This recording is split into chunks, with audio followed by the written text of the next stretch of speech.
আজকে হচ্ছে আমাদের ফুলবিজু। তো এই ফুলবিজুর দিনে হচ্ছে আমরা প্রতি বছর হচ্ছে বাড়িতে মা গঙ্গার উদ্দেশ্যে হচ্ছে ফুল বাজাই। তো আমাদের যত সব পুরানো বছরের সব গ্লানি আছে সব কিছু মানে ভুলে মানে ধুয়ে মুছে সব এখানে মানে মা গঙ্গার কাছে প্রার্থনা করি যাতে আমরা সামনে বছরগুলোতে যাতে সুখে শান্তিতে যাতে সবাই সুখে শান্তিতে থাকতে পারি, সেই উদ্দেশ্যে হচ্ছে আমরা ফুল হচ্ছে মা গঙ্গার উদ্দেশ্যে হচ্ছে বাড়িতে ভাসাই। গোসল করে আজকে আমাদের এই সাঙ্গ নদীতে আমরা এসেছি সবাই মিলে, বিশেষ করে তঞ্চঙ্গা এবং চাকমা, পাশাপাশি মারমা সম্প্রদায় এবং অন্যান্য সম্প্রদায়। আমরা এখানে এসে আমাদের গঙ্গামার উদ্দেশ্যে আমরা ফুল বসাবো এবং আমাদের জলবদ্ধের উদ্দেশ্যে আমরা বর্ণনা করব পাশাপাশি, এবং এরপরে আমাদের শুভ সূচনা। ফুল যে ভাসানো হয় আসলে আমরা ফুল ভাসাই না, আমরা ফুল গছিয়ে দিই মা গঙ্গার উদ্দেশ্যে।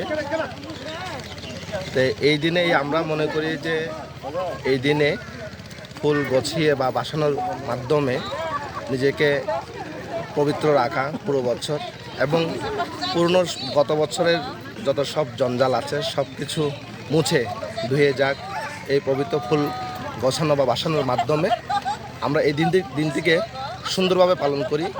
আমাদের গৌতম বুদ্ধের শাসন রক্ষাকারী মার বিজয়ী অরহত উপগুপ্ত বুদ্ধ এবং গঙ্গা মা পানিতে অবস্থান করেন।